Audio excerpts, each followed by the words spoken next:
तर सोमवाराची शिवामुठीची कहाणी. शिवामुठी एका तुमची कहाणी. आटपाट शहर होते. तिथे एक राजा राज्य करीत होता. या राजाला 4 सुना होत्या. 3 आवडत्या होत्या, 1 नावडती होती. आवडत्या सुनांचा तो चांगला प्रतिपाळ करी. नावडतीला जेवायला उष्ट, नेसायला जाडं भरडं, राहायला गुरांचं बेडं दिलं. गुराख्याचं काम दिलं. पुढे श्रावण मास आला. पहिला सोमवार आला. ती राणी गेली. नागकन्या देवकन्यांची तिला तिथे भेट झाली. त्यांना विचारलं, बाई बाई कुठं जाता? महादेवाच्या देवळी जातो. शिवामुठ वाहतो. यानं काय होतं? भ्रताराची भक्ती होते. इच्छित कार्यसिद्धीत जातं. मुलं बाळं होतात. नावडती माणसं आवडती होतात.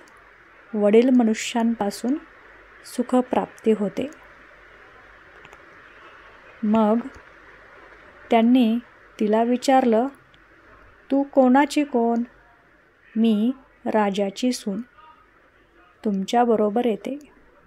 त्यांच्याबरोबर देवळात गेली. नागकन्या देवकन्या वसा वसू लागल्या. नावडती म्हणाली, काय ग बायांनो वसा वसता? आम्ही शिवामुठीचा वसा वसतो, असं त्या म्हणाल्या. त्या वशाला काय करावं असं नावडतीने विचारलं. तर मूठ चिमूठ तांदूळ घ्यावे, शिवराई सुपारी घ्यावी, गंधफूल घ्यावं, 2 बेलाची पाने घ्यावीत, मनोभावे पूजा करावी, हाती तांदूळ घ्यावे आणि तोंडाने शिवा शिवा महादेवा, माझी शिवमुठ ईश्वरा देवा, सासू सासऱ्या, दिरा भावा, नणंद जावा, भ्रतारा, नावडती आहे ती आवडती कर रे देवा, असं म्हणून तांदूळ वहावेत व संध्याकाळपर्यंत उपास करावा. उष्टमाष्ट खाऊ नये, दिवसा झोपू नये, उपास नाही निभवला तर दूध प्यावं, संध्याकाळी आंघोळ करावी, देवाला बेल वहावा आणि मुकाट्यानं जेवण करावं. हा वसा 5 वर्ष करावा. पहिल्या सोमवारी तांदूळ, दुसऱ्यास तीळ, तिसऱ्यास मूग, चौथ्यास जव आणि 5वा जर आला तर सातू शिवामुठींकरता घेत जावे. पहिल्या सोमवारी सर्व साहित्य नागकन्या देवकन्या यांनी दिलं आणि दुसऱ्या सोमवारी तिला घरून आणायला सांगितलं. त्या दिवशी तिने मनोभावी पूजा केली. सारा दिवस उपास केला. जावानंदांनी उष्टमाष्ट पान दिलं, ते तिनं गायी घातलं. शंकराची आराधना केली आणि दूध पिऊन निजून राहिली. पुढे दुसरा सोमवार आला. नावडतीनं घरातून सर्व साहित्य मागून घेतलं. पुढं रानात जाऊन नागकन्यांबरोबर मनोभावी पूजा केली आणि शिवा शिवा महादेवा, माझी शिवामुठ ईश्वरा देवा, सासू सासऱ्या, दिरा भावा, नणंद जावा, भ्रतारा, नावडती आहेत ती आवडती कर रे देवा, असं म्हणून तीळ वाहिले. सारा दिवस उपास केला. शंकराला बेल वाहिला. दूध पिऊन निजून राहिली. संध्याकाळी सासऱ्यानं विचारलं, तुझा देव कुठे आहे? नावडतीनं जबाब दिला, माझा देव फार लांब आहे. वाटा कठीण आहेत, काटेकुटे आहेत, साप वाघ आहेत, तिथे माझा देव आहे. पुढं तिसरा सोमवार आला. पूजेचं सामान घेतलं. देवाला जाऊ लागली. घरची माणसं मागं चालली. नावडते तुझा देव दाखव म्हणून म्हणू लागली. नावडतीला रोजचा सराव होता.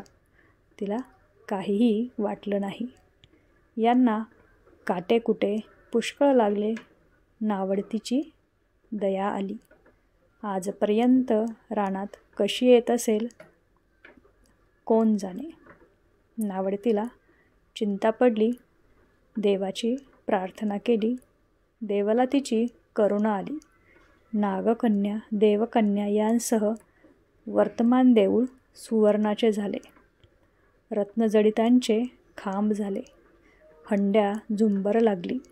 स्वयंभू महादेवाची पिंड झाली.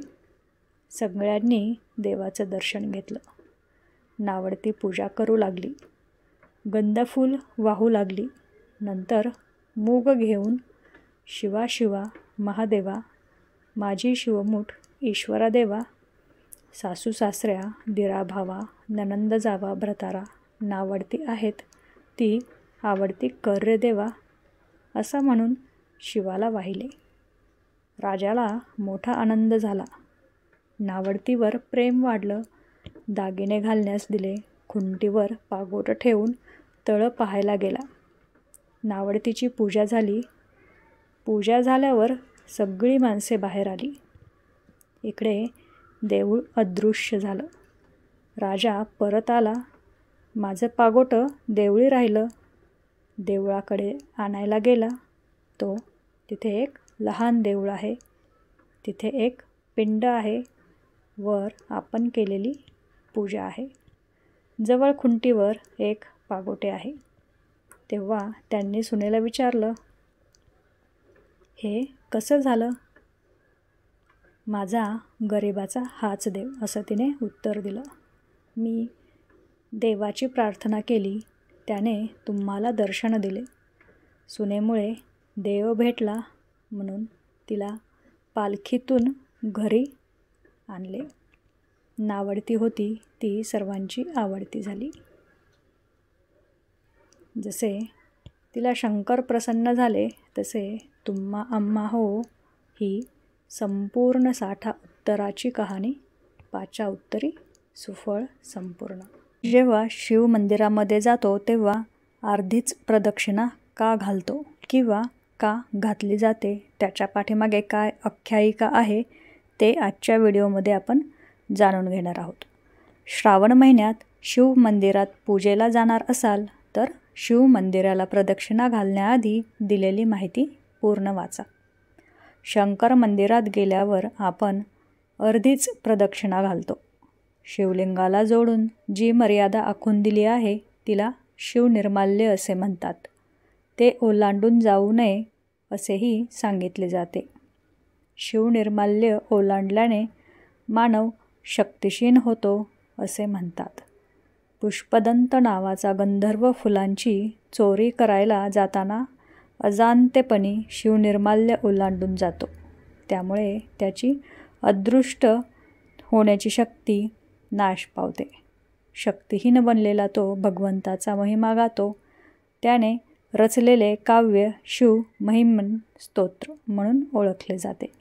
या स्तोत्रावर शंकर प्रसन्न होऊन त्यांची शक्ती त्याला परत देतात.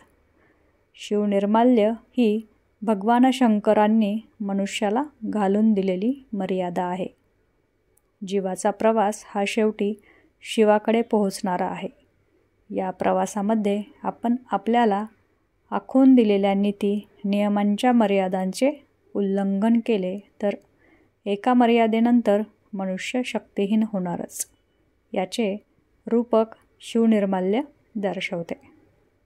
जे कार्य किंवा जीवन प्रभूला वाहिले जाते ते शिवनिर्माल्य समजले जाते. तशा जीवनाच्या लोकांबद्दल किंवा महान कार्याबद्दल वाटेल तसे बोलणे हे शिवनिर्माल्याचे उल्लंघन गणले जाते आणि असले पाप करणारा कितीही शक्तिशाली असला तरीही थोड्याच वेळात शक्तिहीन बनतो. म्हणून वाहिलेले वित्त, प्रभूंसाठी चालत असलेले कार्य किंवा प्रभूला अर्पण केलेले जीवन याचा आपण सतत सन्मान केला पाहिजे.